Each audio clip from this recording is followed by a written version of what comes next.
Bonjour à toutes et à tous, bienvenue sur cette vidéo de psychoastrologie, au cours de laquelle nous allons voir comment se configure le ciel astrologique de la semaine du 6 au 12 novembre 2023. Je l'ai intitulé "Le temps de la décision approche". Nous allons voir tout de suite pourquoi. Alors, qu'est-ce qui se passe dans cette semaine? Qu'est-ce qui change? Bon, déjà, nous sommes toujours, par rapport à la semaine précédente, dans le deuxième décan du Scorpion. Ça va durer jusqu'au 12 novembre, donc on arrive au bout de ce deuxième décan, gouverné par le Soleil. Nous allons avoir deux changements en fait dans cette semaine, l'entrée de Vénus en Balance le 9 novembre et l'entrée de Mercure en Sagittaire le 10. Mercure aura été en Scorpion entre le 22 octobre et le 9 novembre. Pour le reste, on va dire qu'au niveau des mouvements planétaires, par les planètes lentes qui font tout doucement leur procession dans le ciel, bon voilà, il n'y a pas de grands changements majeurs. Néanmoins, on est quand même sur une période qui peut être des plus intéressantes, voire encore assez intense à vivre. Je m'explique. Peut-être l'avez-vous senti depuis qu'on est dans le Scorpion et même globalement depuis que Mars et Mercure sont en Scorpion. Tout ce qui est de l'ordre des oppositions, des tensions, des conflits, tant en nous qu'à l'extérieur, dans le monde environnant, mais également des autres envers nous-mêmes, de nous-mêmes envers les autres. Donc l'ambiance est assez tendue. Alors pas pour tout le monde, mais n'empêche, alors après la notion de conflit ou de tension peut prendre des tournures différentes selon les uns et les autres, mais le rôle du Scorpion, c'est de nous confronter à nos oppositions, à nos dualités. C'est la fameuse histoire amérindienne des deux loups, qui dit qu'en nous, il y a deux loups qui mènent sans arrêt une bataille. L'un des deux loups représente le bien et l'autre représente le mal. Alors, c'est un peu caricatural. On pourrait dire aussi que l'un des loups représente notre nature supérieure, nos aspects lumineux, avec nos grandes et belles qualités, tandis que l'autre loup représente plutôt que le mal. Moi, je dirais ce sont nos aspects inférieurs, tout ce qui nous tire vers le bas. Ça peut être des peurs, ça peut être des croyances limitatrices, ça peut être des valeurs enfermantes, ça peut être des pulsions qui sont pas très très belles. Mais bref, c'est voilà, une opposition entre les deux grandes dualités que sont le plus, le moins, le positif, le négatif, et bon, pour le dire de façon simpliste, le bien et le mal. Donc, quand on est dans le mois du Scorpion, on est mis face à ces deux aspects en nous. On sent bien souvent remonter ce qui nous tire vers le bas, ce qui nous freine dans notre évolution, ce qui pèse notre droit au bonheur, notre accès à une vie sereine, riche, épanouissante, équilibrée, dans laquelle on peut s'accomplir pleinement. Donc voilà. Et puis, de l'autre côté, le Scorpion nous invite, surtout avec Mercure, à contacter ce qui peut nous élever, ce qui peut nous faire avancer, que ce soit le courage, que ce soit la détermination, que ce soit des capacités qu'on a quand même travaillées dans les périodes précédentes et qui, là, peuvent encore être un peu plus activées pour s'installer davantage en nous. Par exemple, avant, dès qu'il y avait un truc qui allait pas, je le gardais pour moi parce que j'avais peur de ce qui se passait si je disais les choses, mais quand même, j'ai appris un peu plus à m'exprimer, à communiquer. Et donc, pendant le mois du Scorpion, on peut être testé et on peut être mis face à nos dualités. Donc, par exemple, voilà, je peux avoir un test au cours duquel je vais vivre une situation tendue où si je ne dis rien, ça va pas aller. Ça peut pas bien se passer, ça peut pas s'arranger tout seul. Donc, dans ce mois du Scorpion, j'ai pu être testée à dépasser ou aller au-delà d'une peur pour activer ma nature supérieure. Voilà où on en est. Donc, ce qui peut être intéressant dans ce deuxième décan du Scorpion, alors que certaines planètes sont en train de s'éloigner du Scorpion, c'est peut-être de dresser un petit peu un bilan, de regarder justement où ces tensions sont venues nous frapper, qu'est-ce qu'elles sont venues activer. Est-ce qu'il y a un type de peur qui est remonté plus spécifiquement? Est-ce qu'il y a aussi des qualités qui se sont manifestées davantage? Donc, voilà, on peut dresser un bilan. Pourquoi est-ce que je vous propose cela? C'est parce que Vénus rentrant en Balance, donc le 9 novembre, cette configuration peut nous pousser à prendre une décision. Voilà.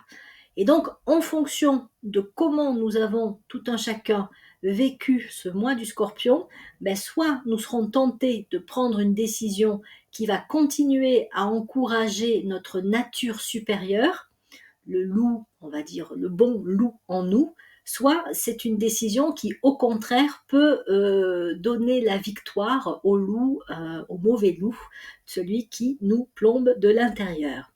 Donc, clarifions bien les choses, regardons où nous en sommes, regardons si, voilà, est-ce qu'on arrive à dépasser la puissance d'une certaine peur, est-ce qu'on arrive à y voir plus clair aussi sur ce qui est réellement juste, bon pour nous, sur cette période de vie, pour l'affirmer. Hein. N'oublions pas qu'avec Jupiter et Uranus en taureau, on est quand même particulièrement sollicité à, à oser affirmer, revendiquer ce qui est bon pour nous. Et donc, ça peut vouloir dire s'opposer à ce qui ne l'est pas.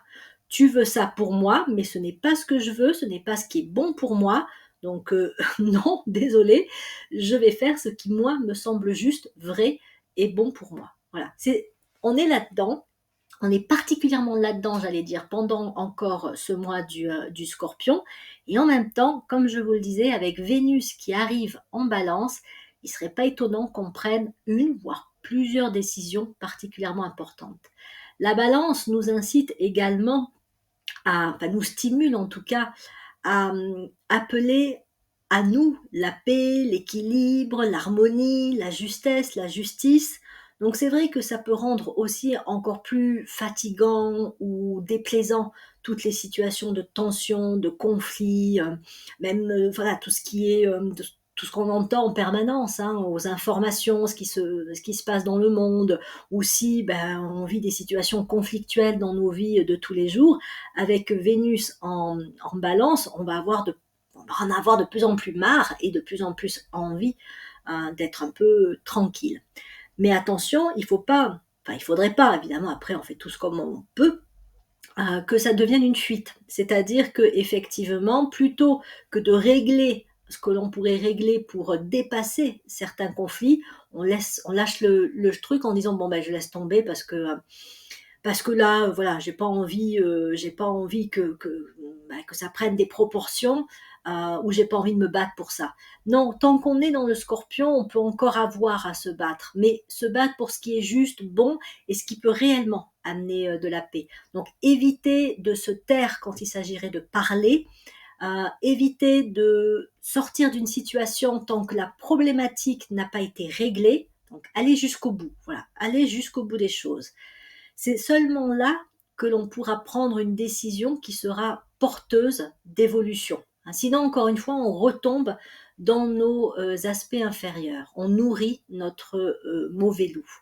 Bon, après, c'est pas bien grave. Il y a des moments où voilà, on peut ne pas y arriver parce que, je sais pas, on est vraiment trop fatigué, trop submergé, on voit pas le bout du tunnel. Donc, on se dit, bon, tant pis, je fais pas face à cette situation maintenant.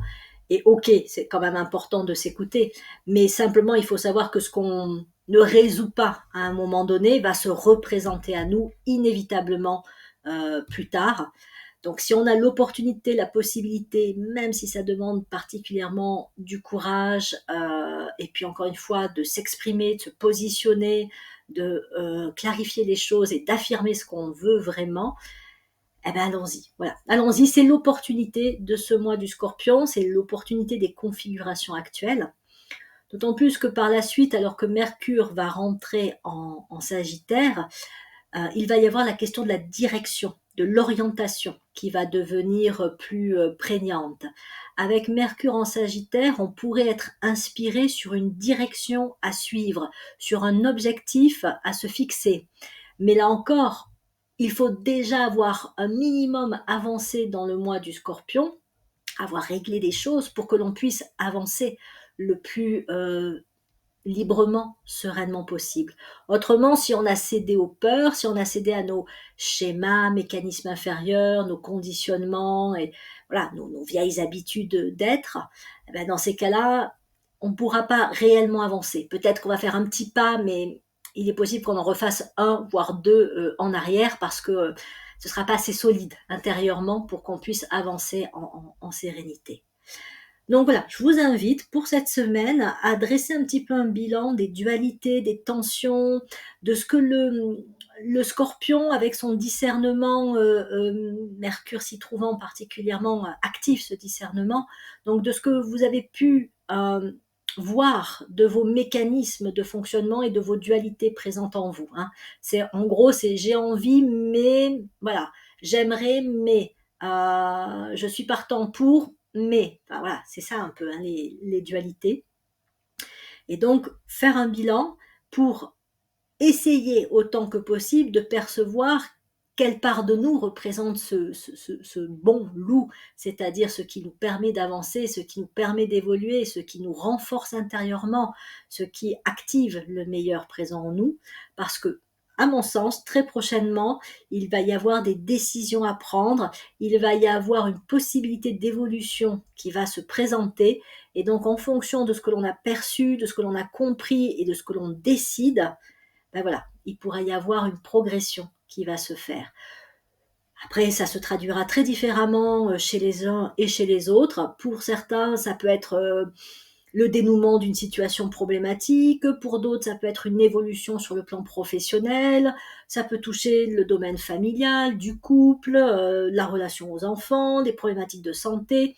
Ça, c'est en fonction de chacun. Ça peut aussi, comme je le disais, permettre d'avoir une communication, une expression qui soit plus juste. Ça peut aussi stimuler la créativité de vie, c'est-à-dire permettre d'être plus libre de créer sa vie et non pas de la subir ou de se sentir ballotté par les événements. Donc voilà, c'était ma proposition pour cette semaine dans lequel voilà, nous sommes encore dans le deuxième décan du Scorpion, mais où nous avons deux mouvements planétaires qui peuvent induire d'autres possibilités et nous amener vers de nouvelles possibilités, opportunités, donc vers une nouvelle direction.